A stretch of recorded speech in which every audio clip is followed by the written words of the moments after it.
Long मार्च की call इसी महीने दूंगा। अब ये कॉल ज़्यादा दूर नहीं है। कराची में जलसे से खिताब भी इमरान खान को करना है और अब उससे पहले उन्होंने सहाफ़ियों से गुफ्तगू की और बड़ी इंपॉर्टेंट ये गुफ्तगू है जिसमें उन्होंने कहा कि इस बार लॉन्ग मार्च का तरीका बिल्कुल मुख्तलिफ होगा, ये पहले के लॉन्ग मार्चेस की तरह नहीं होगा। और साथ ही उन्होंने ये भी कहा कि इस बार जल्द ही लॉन्ग मार्च की कॉल मैं दूंगा, इसी महीने कॉल दी जाएगी। बोल न्यूज़ की सीनियर एंकर पर्सन जैस्मीन मंजूर साहिबा भी वहाँ पर, उनसे ज़रा इस बारे में मजीद कुछ गुफ्तगू करते हैं। जैस्मीन साहिबा, वहाँ आप भी मौजूद थी, आपकी भी गुफ्तगू इमरान खान साहब से हुई होगी, क्या मजीद उन्होंने कहा इस बारे में? जी बहुत बहुत शुक्रिया। अस्सलाम वालेकुम।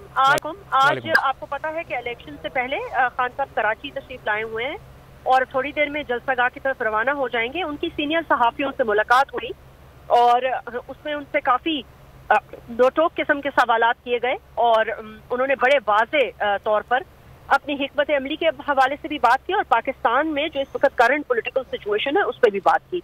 दो तीन उनसे इम्पोर्टेंट सवालात किए गए हैं, अगर आप कहें तो मैं बता दूं कि उन्होंने क्या जवाब दिया। जरूर। एक सवाल उनसे ये किया गया कि जी आपकी जो फाइनल कॉल है, क्या आप नवंबर की तैनाती का, एक इम्पोर्टेंट तैनाती होने वाली है कॉन्स्टिट्यूशनल फोर्स, उसका आप इंतजार कर रहे हैं या उससे पहले कॉल होगी? तो उन्होंने कहा कॉल उससे पहले ही होगी, इसी महीने होगी, बहुत जल्द होगी और इस दफा कॉल का तरीकेकार बिल्कुल मुख्तलिफ होगा।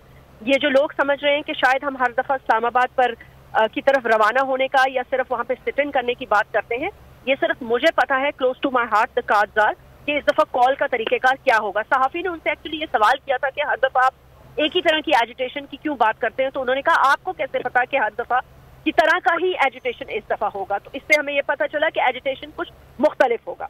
दूसरा ये भी खबर है कि उन्होंने कहा कि इसी महीने होगी और जाहिर है नवंबर की तैनाती की जब बात आ गई तो उससे पहले होगी। दूसरा उन्होंने ये कहा कि आजम स्वाति के हवाले से उन्हें सवाल किया गया तो उन्होंने कहा कि एक सेनेटर को उठाया गया और एक 75 ईयर ओल्ड 75 साल आदमी पर तशद्दुद किया गया, उसे बरहना किया गया और इतना जुल्म जो है वो शायद किसी भी मुआशरे में, किसी भी डेमोक्रेटिक मुआशरे में ऐसा नहीं होता। इनको NRO चाहिए था। ये हम पे, जब हम गवर्नमेंट पे थे, उनसे सवाल किया कि जब आप गवर्नमेंट में थे तो उन्होंने कहा तब भी ये हम पर प्रेशर डालते थे, इनके लिए अकाउंटेबिलिटी कोई मकसद नहीं रखती थी और ये मुझे हमेशा यही कहते थे कि accountability is not an issue. तो अकाउंटेबिलिटी के ही मामलात पर हमारे थोड़े से डिफरेंसेस हुए। उन्होंने कहा पहले मेरी हुकूमत बिल्कुल ठीक थी, एक पेज पे थी, ना फॉरेन पॉलिसी पे कोई मसला था, ना दीगर मामलात पे कोई मसला था। उन्होंने कहा मेरी हुकूमत की प्रायोरिटी अकाउंटेबिलिटी थी, लेकिन कुछ मुक्तदर हल्के और कुछ बल्कि उन्होंने अली जैदी साहब उनके साथ बैठे हुए थे, उन्होंने उनकी तरफ इशारा करते हुए ये कहा कि आपको मैं ये बताऊं कि एक बहुत ही मैं ये कहूँगी पाकिस्तान में एक नामवर शख्सियत है, नाम उन्होंने नहीं लिया तो मैं भी नहीं लूंगी, पर जानने वालों को पता है कि वो किसकी बात कर रहे हैं, कि उन्होंने कहा वो अरबों रुपए के मालिक हैं और डायरेक्ट इंटरफेरेंस थी उनकी पोर्ट्स एंड शिपिंग की मिनिस्ट्री में, क्योंकि बहुत सारे इलीट मुआशरे के मुक्तदर हलकों में जो इलीटिस्ट मुआशरा बन चुका है पाकिस्तान में, उनके डायरेक्ट कॉन्टेक्ट थे और उनका वाज़ेह इशारा था एस्टैब्लिशमेंट ऑफ पाकिस्तान की तरफ। उन्होंने कहा कि वो उनके थ्रू इंटरफेरेंस कराते थे और अपने काम कराते थे और करवाने की कोशिश करते थे। ये दो तीन इंपॉर्टेंट बातें उन्होंने की। उसके अलावा अगर आप कोई सवाल करना चाहें तो आप पूछ सकते हैं।